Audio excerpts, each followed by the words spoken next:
Culture Média, Philippe Vandel. Bonjour Cyril Lacarrière. Bonjour Philippe, bonjour à toutes, bonjour à tous. C'est votre journal des médias. Qu'est-ce que vous avez au menu ce matin? Canal+ qui fait chauffer la CB, les dessous de la une Polanski dans Paris Match, Greta Superstar et les patrons à l'honneur sur M6. Cyril, et on commence avec Canal+ qui continue ses emplettes sur le marché du foot européen. Et après la Ligue des Champions, le rachat des droits de la Ligue 1 à beIN Sport, nos camarades de l'équipe révèlent que la chaîne de Maxime Saada vient de s'offrir les meilleures affiches de la Ligue Europa et les droits de la finale de la compétition ainsi que la finale de la Ligue Europa Conférence, une nouvelle compétition européenne. Tout ça à compter de la saison 2021. De quoi confirmer qu'on assiste bien au retour au premier plan de Canal+ sur le marché des droits du foot. Cyril, la une de Paris Match de cette semaine est consacrée à Roman Polanski et le réalisateur de J'accuse, de nouveau sous le coup d'accusations justement de viol. C'est un long entretien qu'a accordé le metteur en scène à l'hebdomadaire. On n'avait plus entendu Polanski depuis la sortie de son film et les accusations de viol portées par Valentine Monnier mi-novembre. Des accusations qui avaient également obligé les acteurs de son film J'accuse à arrêter leur promotion et il réapparaît dans les colonnes donc de Paris Match pour se défendre. On sait qu'en pareille circonstance, les conditions d'une interview sont extrêmement encadrées, d'autant que la communication de Roman Polanski est gérée de main de maître par Anne Haumel, spécialiste s'il en est de la communication de crise. Le grand public a connu son nom et son visage lors de l'affaire DSK, qui était alors un de ses clients. Nous avons demandé à Hervé Gattegno, le patron de Match, de nous raconter comment s'est organisé cet entretien exclusif. Et il est interrogé par Jean-Pierre Montanet et Alexandre Omar. Il a fallu faire un travail d'approche d'abord, donc contacter les gens qui travaillent pour lui, faire passer des messages, son agence de communication, son avocat, certains de ses proches que je connais, pour le rassurer, le convaincre que notre démarche était sincère et ouverte envers lui, qu'on n'était pas là pour l'accuser, mais au contraire pour lui donner la parole. Ensuite, je l'ai rencontré une première fois, puis une deuxième fois pour un déjeuner, où là on s'est parlé vraiment longuement, et au fond j'avais l'impression qu'il avait envie de savoir ce que moi aussi je pensais de tout ça. Et ensuite il a donné son accord, sachant qu'a priori il n'avait pas envie de faire cette interview. Il a finalement donné son feu vert, et quand il est parti, il est parti. C'est-à-dire il a parlé très très longuement. Dans ce contexte, on imagine que tout doit être pris en compte, notamment la question de la parole de la victime, le poids de celle de l'accusé, notamment lorsqu'il est aussi célèbre que Polanski. Comment trouver le bon équilibre? La réponse d'Hervé Gattegno.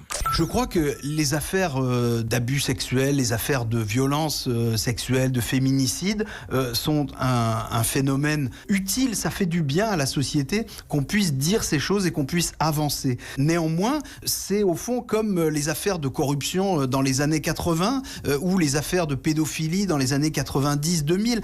C'est-à-dire qu'on a tendance à passer d'un extrême à l'autre. Aujourd'hui, ce que je crois, c'est qu'il faut plus que jamais s'attacher à la présomption d'innocence. Roman Polanski, comme beaucoup d'autres gens célèbres qui sont aujourd'hui accusés de telles choses, a le droit de se défendre, il a le droit de s'exprimer sans qu'on considère forcément que parce qu'il a été accusé, il est coupable.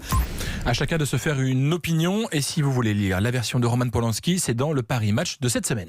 Elle a seulement 16 ans, mais elle a désormais un nom que presque le monde entier connaît et c'est pas prêt de s'arrêter. Cette jeune femme, c'est Greta Thunberg, et pour le magazine American Time, c'est elle la Person of the Year, la personnalité de l'année, une distinction qui en dit long sur la place occupée par la jeune activiste suédoise aujourd'hui, qui est devenue une des principales figures de la lutte pour la protection de la planète. La une du Time s'accompagne du titre Le pouvoir de la jeunesse, et qu'on aime ou qu'on n'aime pas Greta Thunberg, il faut lui reconnaître d'avoir su créer un incroyable phénomène autour d'elle et de son engagement. Elle-même a confié être un peu surprise d'être désignée personnalité de l'année par le célèbre magazine américain. Qui veut être mon associé? C'est pas une question que je pose, Cyril, c'est un nouveau format qui va arriver sur M6. Ou quand le monde de l'entreprise rencontre celui de la télévision, d'un côté 6 investisseurs chevronnés, de l'autre des entrepreneurs qui veulent leur soutirer de l'argent. C'est au Japon qu'a d'abord vu le jour de Qui veut être mon associé avant de faire le tour du monde, cartonné à peu près partout. Voilà donc l'émission bientôt sur M6. Guillaume Charles, le directeur des programmes de la chaîne, nous explique pourquoi ce format l'a intéressé. On trouve qu'il y a une énergie aujourd'hui, une envie d'entreprendre en France qui est importante. Et là, on avait l'opportunité d'avoir un programme formidable où des investisseurs qui sont des gens qui ont entrepris, qui ont réussi et qui ont envie d'aider, vont aider financièrement avec des conseils, des entrepreneurs venus, je dirais, de tous les horizons et de la France entière. Près de la moitié des Français entre 18 et 24 ans ont envie d'entreprendre. Donc c'est vraiment un nouveau modèle aussi d'entreprise qu'on peut découvrir en France. Les TPE-PME, c'est les plus gros créateurs d'emplois en France. Donc nous, en tant que chaîne, on doit aussi refléter cette réalité. Et je suis sûr que la France ne fera pas exception et que ce programme sera une réussite, puisque partout dans 40 pays où il a été lancé, il a été une vraie réussite. Avec ce qui veut être mon associé, on retrouve des codes familiers, notamment parfois ceux qui ont fait le succès de The Voice. Et comme il fallait au programme à Nikos, bien à lui, c'est Julien Courbet qui a été choisi pour faire office d'accompagnateur bienveillant. Nous avons rencontré l'animateur hier lors de la présentation de ce nouveau programme.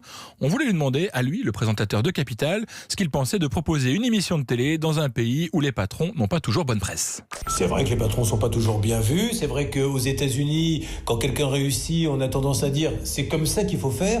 En France, s'il a réussi, on peut aussi dire oh là là, il gagne beaucoup trop d'argent, ce n'est pas normal. On est sur le créneau de dire que monter une entreprise, vivre cette aventure-là, c'est juste fantastique. Alors, on voit beaucoup à la télévision des aventures où des gens partent au bout du monde, comme Mike Horn, etc. Ça, c'est bien. Mais il y a une autre aventure qui est l'entreprise. Et c'est une vraie aventure, c'est une vraie histoire où vous allez partir de 10 pour arriver à 20, à 30, 50, 100 salariés. Donc oui, je pense que c'est le rôle de la télé de montrer quand même que l'entreprise est au cœur de l'économie et que s'il n'y a pas des SARL qui embauchent des gens, de toute façon, on ne réglera aucun autre problème. Donc il faut pousser ces gens-là à investir. Ces gens-là, ce sont donc ces 6 investisseurs qui ont accepté de se prêter au jeu et de mettre eux-mêmes la main à la poche, car ce qui est intéressant dans cette émission, c'est que si un des 6 décide de soutenir un projet, il le fait avec son argent, pas celui de M6, ce qui est de nature à faire plaisir à Nicolas Taverneau. Parmi ces investisseurs, on retrouve Marc Simoncini, celui qui avait créé Mythique il y a déjà évidemment quelques années. Nous lui avons demandé ce qu'il y a de différent entre cette émission et les situations où, dans la vraie vie, des gens viennent lui présenter un projet d'entreprise pour lui demander de les soutenir. D'habitude, nous, on reçoit des dossiers par email. C'est des gens qui ont souvent fait des études, des écoles de commerce. C'est des gens qui vivent souvent à Paris ou dans les grandes capitales. Là, on voit des gens qui viennent de partout, qui sont jeunes, qui sont pas forcément diplômés, qui ont des parcours de vie étonnants, qui sont à la retraite, qui sont étudiants. Donc, c'est une diversité beaucoup plus large que ce qu'on a l'habitude de voir quand on fait ça de manière très professionnelle. Ils n'ont pas fait d'études, ils n'arrivent pas à trouver de job, ils créent leur boîte, ils sont à la retraite, leur retraite n'est pas géniale. Ils créent leur projet, ils sont habités par leur idée et ils n'ont jamais eu l'opportunité au cours de leur vie de la lancer et ils la lancent. Enfin, vraiment, il y a beaucoup plus d'humains que quand on fait ça de manière très professionnelle sur la base de business plan envoyé par les mails. Pas encore de date de diffusion pour ceux qui veulent être mon associé, mais restez connectés à Culture Média et promis, bien sûr, on vous tiendra au courant. Merci beaucoup Cyril Lacarrière, on vous retrouve demain pour un nouveau point sur l'actu des médias. À suivre dans la...